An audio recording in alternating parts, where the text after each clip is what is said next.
Okay, last class we started talking about energy, and I used a story told by Richard Feynman to give us a little bit of a picture of the conservation of energy. You may have heard the term at some point in your life, or the phrase some point in your life, that you can either create nor destroy energy, and that's true for the whole universe. For the whole universe, you can't create or destroy energy. It only changes forms or changes places. And so that's largely what that story was about, is that the story was about Dennis the Menace. He's got a system, and his system has 28 blocks in it. That is a fixed number. He will always have his 28 blocks for that system. Now, we could expand that analogy a little bit to realize there's a fixed number of blocks in the universe. That will never change. There's a fixed number of blocks in the universe. I don't know how many blocks there are in the universe, but that's a fixed number. Dennis the Menace's room was a subset of that. That's why the number could grow or decrease, because at one point in the story there was 28, and his friend Bruce came over and left 2 blocks, and the number went up to 30. We're going to talk more about this today. That's technically called doing work. Doing work is adding energy to a system or taking energy out of the system. So Dennis the Menace's system had 28 blocks. Bruce came over and added 2. You're allowed to do that. Now, the number of blocks in the universe didn't change. Just 2 blocks went from Bruce's system to Dennis's system.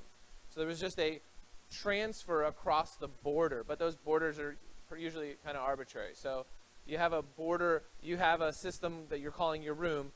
Energy can come and go. That's not changing the overall energy in the universe. And then another part of that story, energy left the system. So the mom comes back one day and she thinks there's always going to be 28 blocks, and she sees there were like 25 or 26. Then she looks out the window and realizes, oh, some had just been thrown out the window. So again, Dennis the Menace did not destroy any blocks. He simply took some from his system and transferred them to another system. So energy is largely just this shifting around from one place to another in different forms. Kind of maybe like currency, but you can print money, so that's not totally a great analogy, I guess. We'll stick with the block analogy. So that was the story that got us started with the understanding of energy. I'm going to tell you another story today. The last story was sort of an allegory. This is a true story. It's the true story of how I got here today. Here's the story of how I got here today. About 4 billion years ago, there was a cloud of hydrogen gas, just a big cloud of hydrogen gas floating around the galaxy. That hydrogen gas, it was very, very light. Hydrogen is the lightest atom. It's just one proton orbited by a little electron. It's the lightest element we have, but it was massive enough to mutually attract some other hydrogen atoms, and eventually a bunch all attracted each other and eventually made a big ball and started swirling around each other, and that ball became denser and denser because of all that gravity, and eventually that became our sun. That was about 4 billion years ago, and we now have this sun thanks to gravitationally attracted hydrogen atoms. Down at the core, the sun is very large, and so all that gravity really pushes down on all that hydrogen. Down at the core, 2 hydrogen atoms got squeezed together so tight they became a helium atom. So helium's number 2 on your periodic table. You can take 2 hydrogens and push them together, and you have to push them really hard at a very high temperature. But you can do it, and you can get them together so tight and at such high energy, boom, they become a helium. That's awesome. 2 hydrogens can make a helium. But if you were to very carefully weigh that resulting helium, it's going to weigh a little bit less than the original 2 hydrogens. Just a little bit less. But that's important because that little bit of missing mass is converted into energy. And so right now we're talking about energy. That conversion from a little bit of missing mass to energy, that happens by probably what's maybe the most famous equation ever. And if we're talking about energy, we should probably talk about the equation that goes E, energy equals mc squared. So that's our first equation of the day. I think everyone's heard of the equation E equals mc squared. If you don't know what it means, this is one of those things that I think is great for parties, that you're sitting around at a party, just chatting it up, and you can tell your friends, I actually have a pretty good understanding of that whole E equals mc squared thing. Everyone knows about E equals mc squared, but you are going to go forth from this class with a real understanding of what that means. Here's what it means. It's yet another one of those equations we've run into that has just 3 terms. So it's a nice just relationship between a couple things, E energy and M mass. And so I've got an E on one side of the equal sign and M on the other side of the equal sign. That means they're equivalent. There's a mass energy equivalence. Einstein, 1905 or 6, I think it was, got pretty famous for figuring out that mass energy equivalence. But there's an exchange rate called c squared. So if I ever want, again, we'll talk about currency. If I want to exchange dollars for pounds or dollars for euros or something, I usually have to pay an exchange rate. So it's usually, very rarely, is there parity between the euro and the dollar. So it's usually not dollars equals euros. It's usually dollar equals euros times some exchange rate. And that tells you how much you're going to get. Well, the exchange rate for converting mass into energy, E equals m, c squared is c squared. That's a big number. C is the speed of light, and that's 3 times 10 to the 8, so 300 million meters per second. That's a big number. So 3 with 8 zeros after it. So that already would be a lot of energy. If you could convert mass and energy and your exchange rate was 300 million, that's awesome. That means from 1 kilogram you could get 300 million joules. That'd be a lot of energy. It's even better than that. The C has a squared, so you square that. So 3 times 10 to the 8 squared is 9 times 10 to the 16th.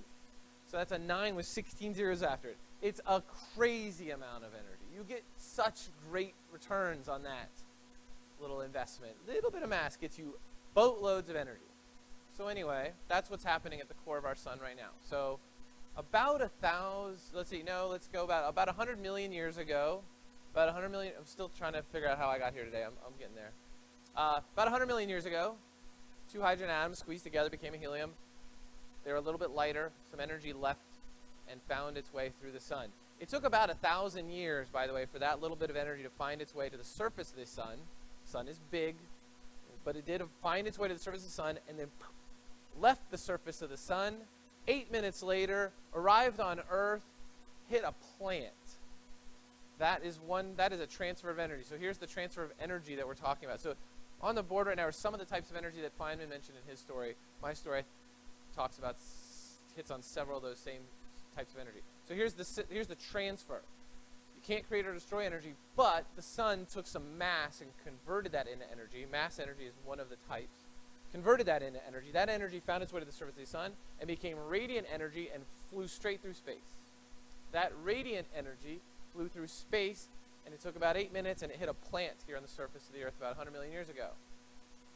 That plant was designed, or I guess was capable of absorbing that energy and holding on to it due to photosynthesis. And that plant was able to take that energy and do stuff with it, convert it into sugars and cell walls and all those things that plants do. And that plant basically had captured that energy and was now stored as really chemical energy.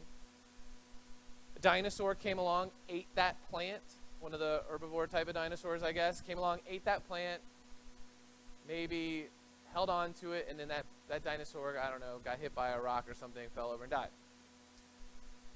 About 100 million years later, Exxon or somebody comes along, finds that dinosaur and digs it up, and by this point, 100 million years later, he's reduced to a black goo.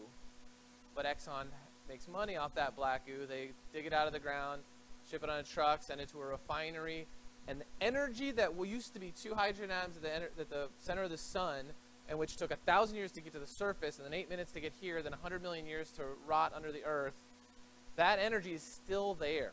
That energy is still there.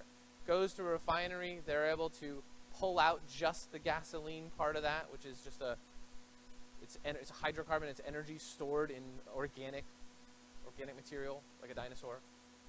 And then they were able to put that into a tank, and I was able to take my car and with my credit card in, pull a little trigger, and the energy that was at the sun, really far away, is now in my car, stored as chemical energy. Then I can squirt a little bit of that gasoline into the cylinders of my car, and my spark plug makes a little spark, and boom, I get an explosion inside my car.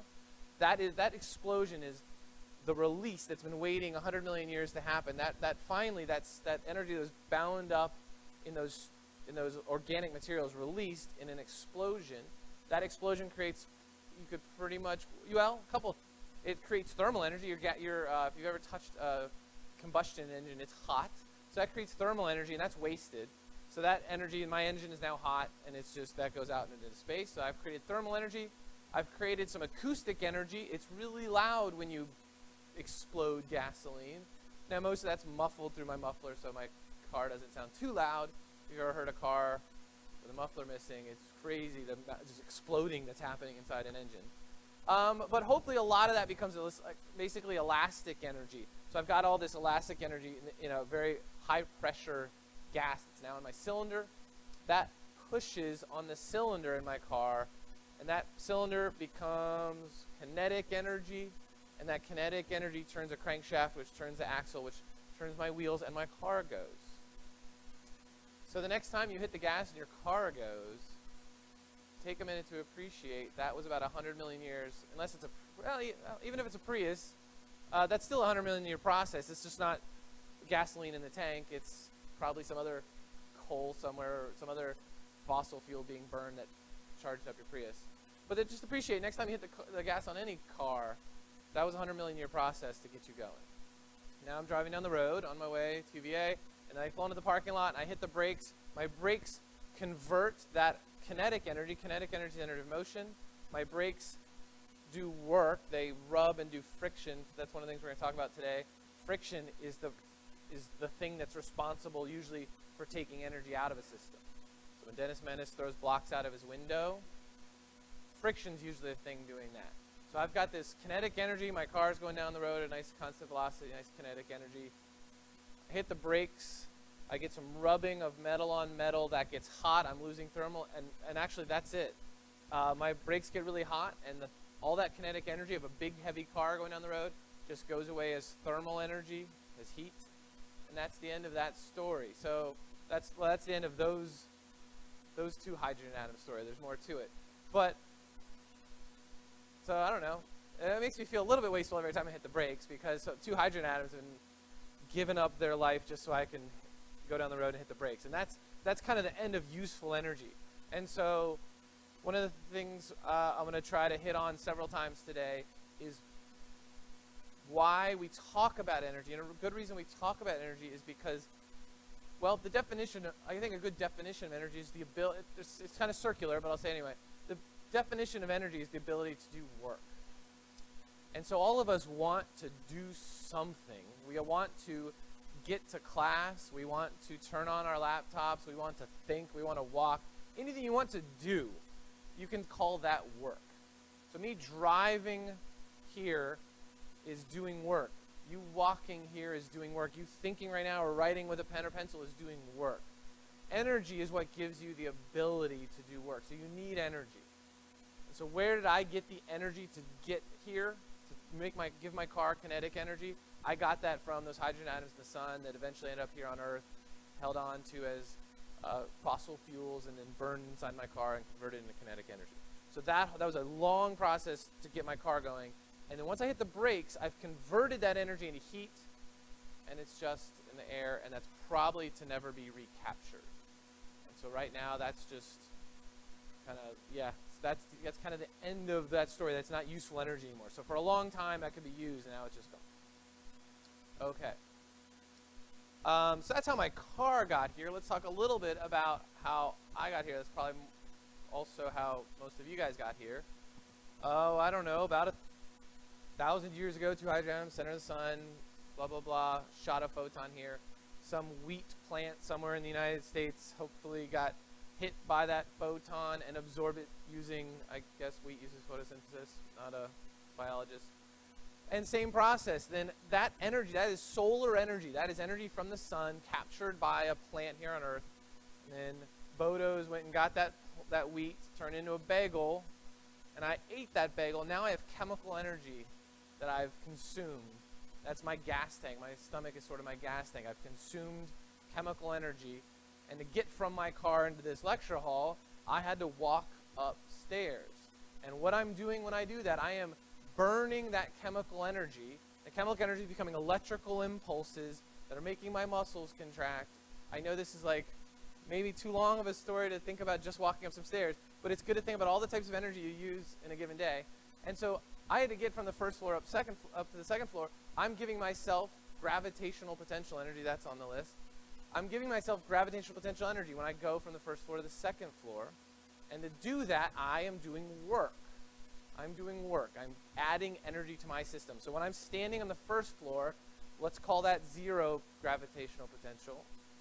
I have to metabolize some bagel to add energy to me. When I'm up on the second floor, I have more energy than I had down below. Where did I get that energy? I got it from chemical energy metabolized, and I was able to do work on myself, really. I was able to convert that energy into work. So I'm continuing to use this, these terms of work and energy, work and energy. Work, a good definition of work, work is the transfer of energy. You can transfer energy to a system. That's called doing positive work. So when I walked up the stairs, I was doing work on myself, or I guess my breakfast was technically doing work on me, and I increased my energy. I went from the first floor up to the second floor. You can do negative work. Negative work is just taking energy out of a system. Like I said, kinetic energy is that thing that takes, or friction is that thing that takes energy out of a system. Friction usually does negative work. Okay, we're almost done with that story. I got up here to the second floor. I didn't come up here for nothing. I wanted to communicate to you guys. So here's how I did that. I again burned some of my bagel to expel some gas at varying pressure and create sound waves. Those sound waves are acoustic energy. And even though some of you are like, I don't know, what is that, 100 feet from me? I can actually get into your brain. This is a nice system we humans have come up with. I can actually communicate what's in my brain into your brain. And the way I do that is my brain tells my lungs and my vocal cords to create these pressure waves. That's acoustic energy. And that acoustic energy travels through this room at about 700 miles an hour. So you guys in the front get the information a little bit sooner than the guys in the back. But these pressure waves travel, and those pressure waves do work on your eardrum. Your eardrum physically moves. By burning my bagel, am physically moving parts of your body right now. Each one of you right now, if you can hear me, your eardrum is moving due to my expenditure of energy, and it's doing work on you. And that energy, that motion is converted into electrical impulses which your brain understands. So I can actually get from my brain into your brain just by wiggling some air molecules and doing work on you. And in order for you to think about that and just even remember it or even process it, you have to metabolize some of your breakfast. So there's your public service announcement for the day. Eat your breakfast. It helps you think. Then if you've had your breakfast for the day, you're metabolizing something and remembering, and then maybe even writing or typing. And yet you're doing mechanical work. In either case, you're either pressing down on keys, and that mechanical energy is going into electrical impulses in the computer, which are causing the light to make letters on the screen. That's all energy that came from a power company. We won't get into that part of the story. Or you are actually dragging lead or ink across the page, and that takes energy. So you have to make muscle contractions and think about what you're doing and do that. Okay, that was 18 minutes just to give you some of that story. And I even skipped the part about the power company powering your laptop. We might actually have to get to that. But, we might have to get that. I might do it. Yeah, we'll talk about that. I'm going to do an iClicker about that. But here's the grand picture I want you to be thinking about right now, is that energy is the ability to do work. And by work, I mean anything. Like I said, thinking, walking, writing, all of that is work. And so Newton's laws really are responsible for everything in the universe. You can't do anything without push. But it's so difficult to even try to comprehend things like atomic fusion that's happening in the sun, or thinking, or muscle contractions in terms of just Newton's laws. It really is this framework of using energy to understand the world is very helpful for thinking about just about all of the things I just described. Especially the main utility in this concept of energy is when I can think of energy being conserved but just being transformed from one form to the next. And so like I said, just getting here, I had to convert mass energy in the sun to radiant energy, to thermal energy, to kinetic energy, back to thermal energy, to chemical energy. You're using about all of it, like, all day long. Okay. I do want to talk about the power, like the electricity thing for a minute. We're going to do more about electricity later this semester, but if we're going to talk about energy, I think, yeah, we should probably talk about how that whole energy conservation and humans using too much of it thing. So let's do that a little bit. We'll bring in a little bit of how the power company does their thing. So let's do 2 iClickers today.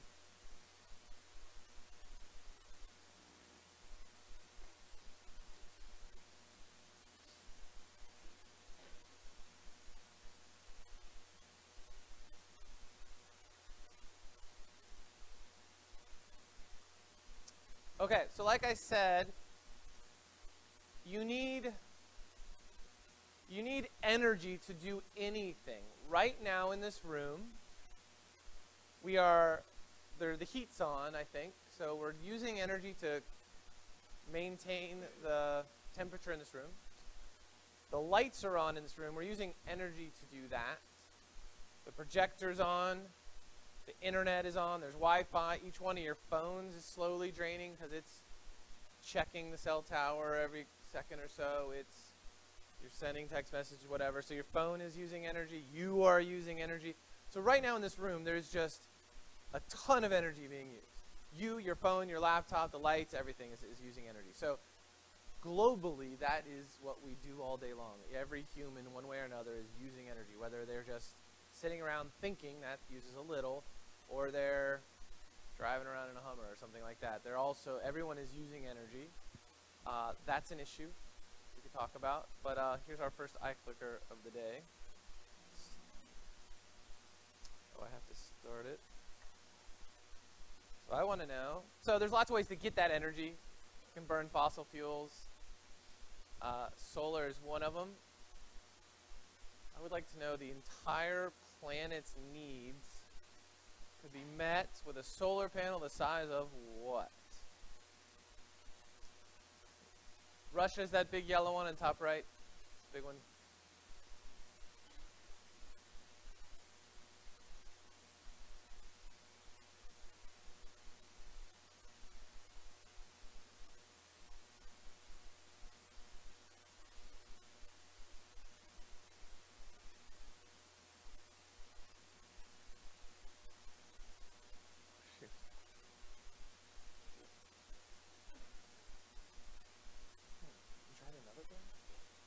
Try someone else's.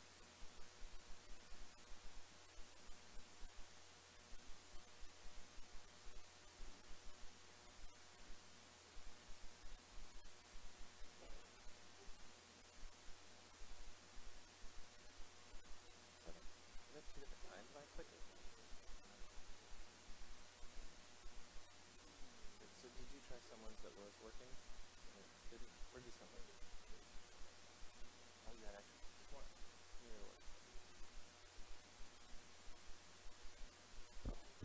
I don't think I have any. All right, let's take like 30 more seconds.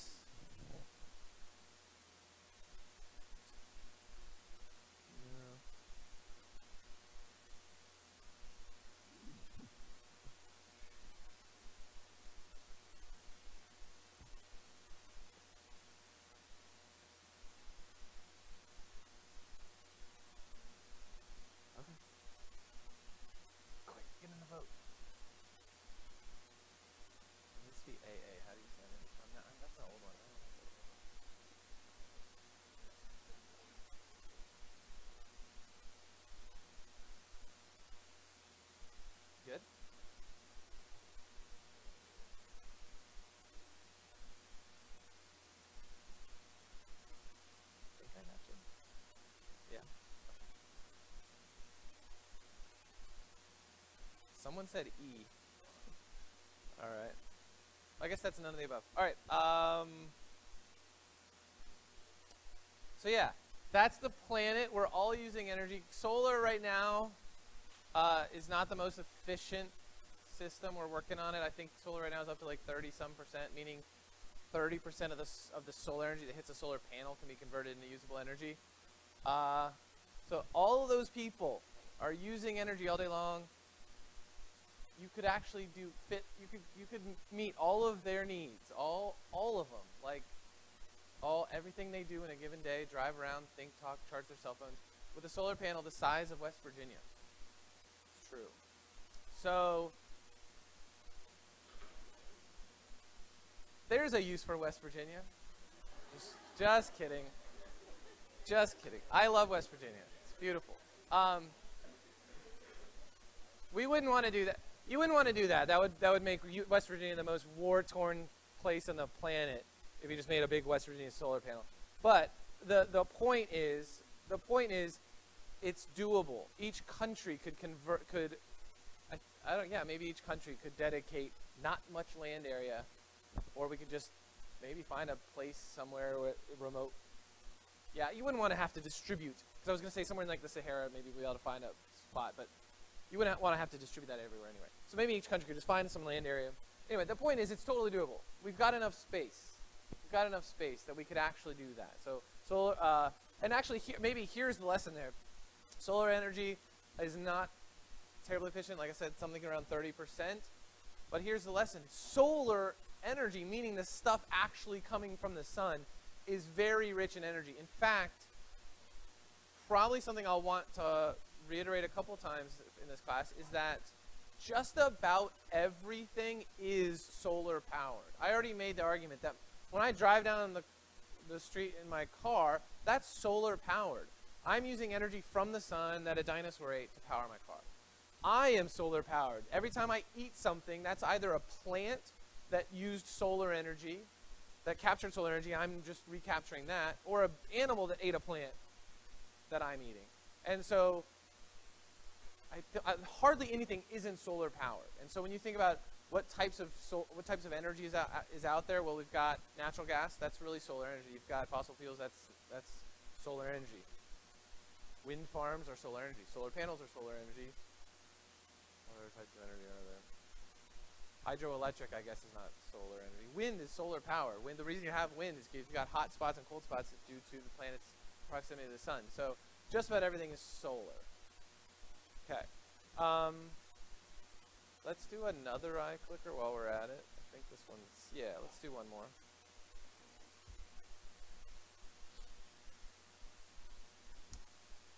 Okay.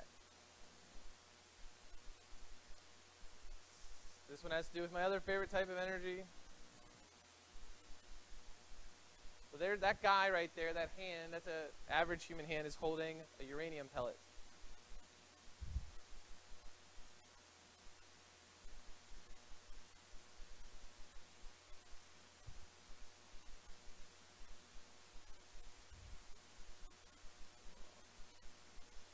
Oh wait.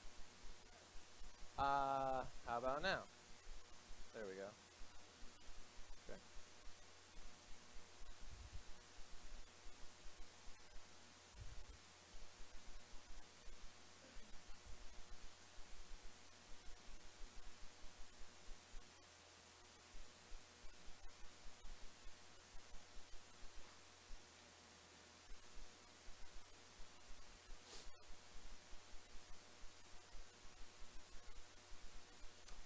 Thank you. Typo. There.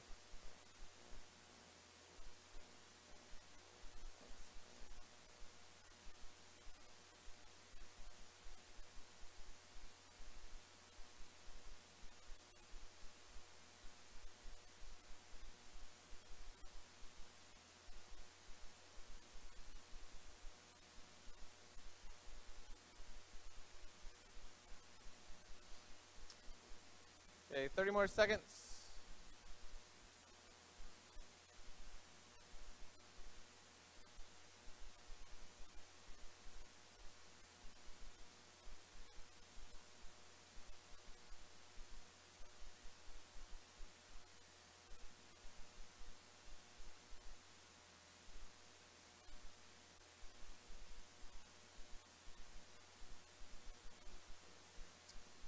Nice work, guys. Looks like most people understood that one. So that is that picture that I just covered up. That picture I just covered up is a pellet of uranium that the power company uses. Dominion Power, which powers most of Virginia, they actually get a lot of their power from nuclear. I don't remember how much, what the percentage is, but there's a good chance this building actually is powered by nuclear power. I'm assuming UVA is a customer of Dominion Power, and about 20, 30 miles from here, there's a nuclear power plant. I don't know if you knew that, but if you ever want to go visit a nuclear power plant, right now you're about 20, 30 miles from one. It's in Mineral, Virginia, if I remember right. And they take those pellets and they use them to create power. And just one of those has enough power that equals 1 ton, which is a lot, 1 ton of coal. And so some Dominion also uses coal. So some power companies, they want to create electricity, they have to burn coal. And they do that all day long. They ignite coal. That's that fossil fuel from buried dinosaurs and stuff from a million years ago. That's one way to do it. Another way to do it is use enriched uranium, which is a much more energy dense. Now there is the issue of disposing of the radioactive material. So I'm not making an argument for or against. Well, solar's number one. But other than that, I'm not making an argument for or against any other type of energy. But nuclear is pretty nice in that it is so energy dense. So that's just one pellet. Those pellets are arranged in these long rods, and so you may have heard of like power rods or something like that, control rods. So these arrange in these long rods that they put into a big tank, and it heats water. That's really the whole point. So they're just using it to heat water. Oh, and by the way, I should mention, like I like to keep saying everything's solar powered. These are even, well, not soul as in our soul, our sun, but uranium comes from stars. And so any element on Earth that's heavier than I think even 3 or something comes from stars. So you and I are mostly, Carl Sagan used to love to say this, you and I are stardust. You and I are made of mostly star elements. So the way you get out, so the universe not to get into the whole history of the universe, but the whole universe starts mostly hydrogen. You know, the way you get from hydrogen to heavy things like carbon and oxygen and uranium is you pack it into a star long enough, then it explodes and spews that material all over the universe, and you get people. It's a condensed version, but that's kind of how it works. So uranium actually came from stars also. So go stars. Okay, and so like I said, when we talk more about electricity in this class, we'll talk a little bit more about the actual process of energy production and power distribution. But for today, in our discussion about energy, here's what I want you to know. One, that the power company has to get its energy from somewhere. You cannot create nor destroy energy. So the power company is getting its energy from burning fossil fuels or from nuclear power, which is really the heat coming from uranium turning into lighter things. That's really what's going on. So uranium is turning into lighter stuff, and there's heat. It's a exothermic process. So heat comes out of that, and that's your energy production. Or wind power is getting energy from, like I said, the sun heating and cooling air on different parts of the planet and creating a flow of air, and we can take advantage of that. We can take advantage of water moving down. That's hydroelectric, geothermal, solar, et cetera, et cetera. Okay. Any questions? Okay, we've got about 11 minutes left. I want to zero in on a couple types of energy that are be most important for us for the next few days, couple days, and that is mechanical energy. So that list I had up there a minute ago, thermal energy, acoustic energy, elastic energy, all those types of energy, some of those are a subset of those are what we call mechanical energy. And those are, I think, we're going to zero in on. So I've got, in mechanical energy, I can even subcategorize that, and I have 2 types of mechanical energy. I have potential energy, and I have kinetic energy. Okay, I think in the next 10 minutes we can define those, see one demo, and then we'll call it a day. So here's what it's important for us to know, is that potential energy, a couple things we need to know about potential energy. First of all, it's how we store energy. Potential energy, and one definition of potential energy is stored energy. And so And if I want to store energy anywhere, I'm going to store it in potential. So I like to store energy in my phone's battery. My phone stores energy. That's chemical potential. My breakfast is chemical potential. That makes sense. It's potential to do stuff, to do work. And so if I want to store energy, I'm going to store it as potential. Like I said, you can store it as electric potential. You can store it as chemical potential. For us, the two types of mechanical we're going to be concerned with is gravitational potential and spring potential energy. Here's another thing I'd like you to know about potential. Potential comes from two things that are separated that would like to be together. Or maybe more generally, two things that have been pulled or pushed away from their equilibrium position. That's called potential. In physics, that's potential. I think in life, that's also potential. Two things that want to be together that aren't. There's potential there. But in physics, that's a good definition of potential, is two things that want to be together that have been separated.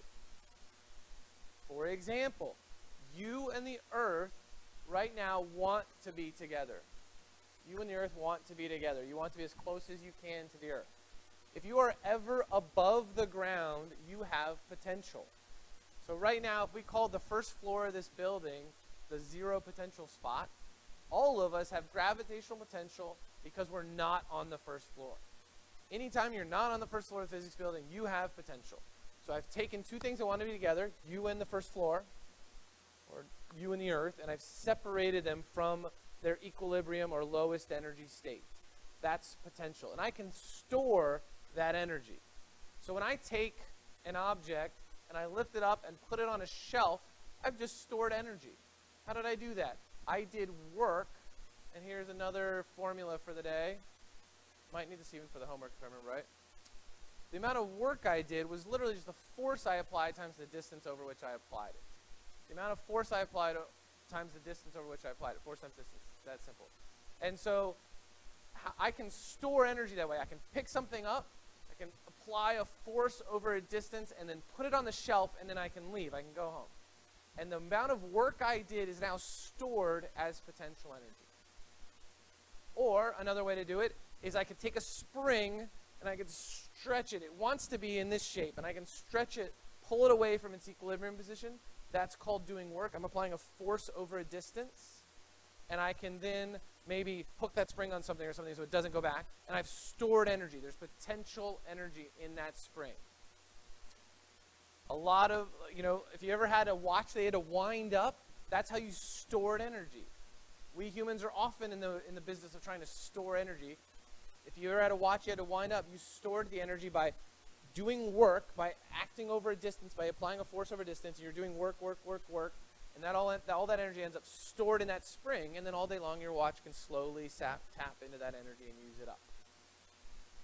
Let's see, like a bow and arrow or a catapult, similar deal. I'm pulling the bow back and I'm doing work. I'm applying a force over a distance, and there's energy stored. It's stored. I can walk around like that for a while. Then finally, when I decide to let go, I will release that energy and convert it into a different type.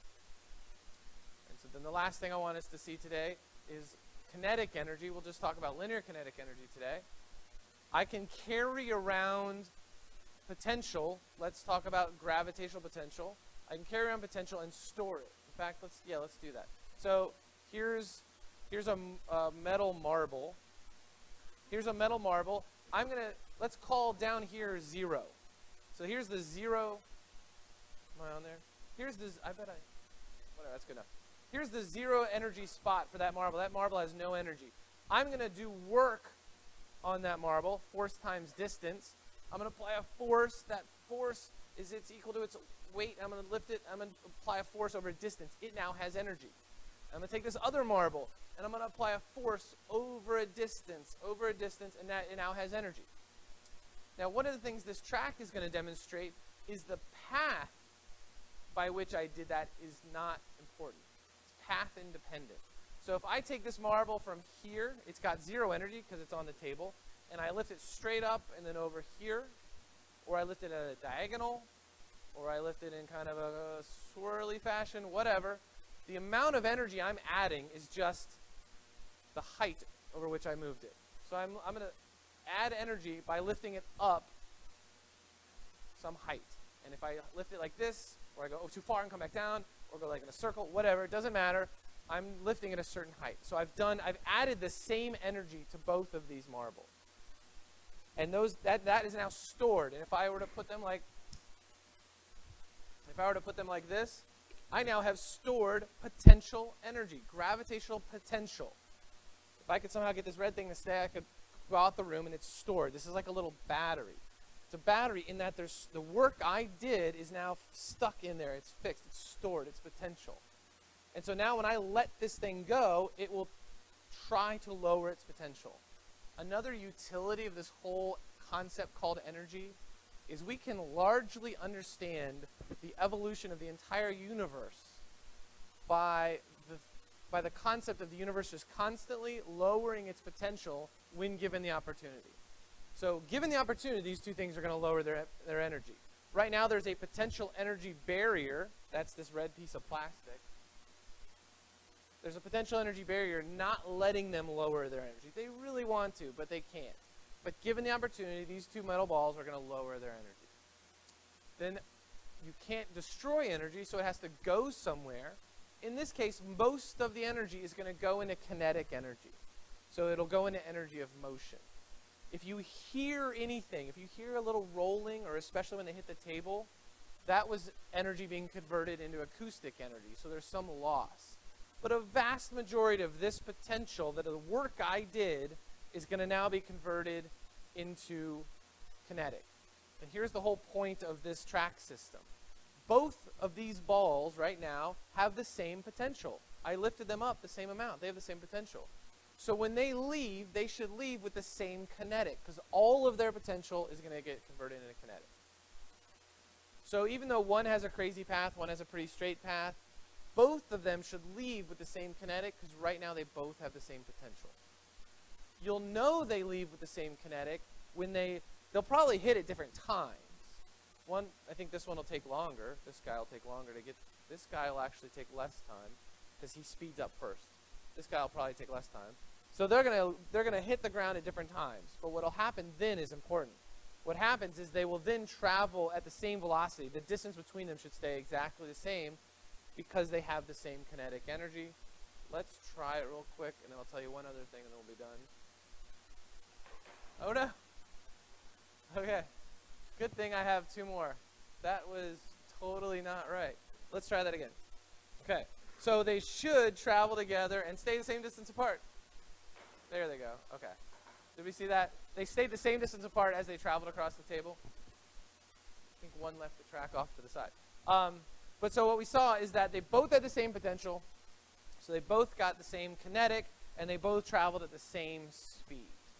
So most of my work that I did lifting them up was converted into potential, or converted into kinetic. Lost a little bit due to sound, but I think we hung on to most of it. The last thing I'll tell you today, which we'll pick up, this is how we'll pick up next class, is we're going to start talking about, we were talking about energy, especially the power company and all that. We need to start talking more about, we also need to talk about power. Power is the rate at which you do work or transfer energy. So we've talked about the transfer of energy. Next class we'll talk about power, which is how quickly or the rate that you transfer energy. See you Friday.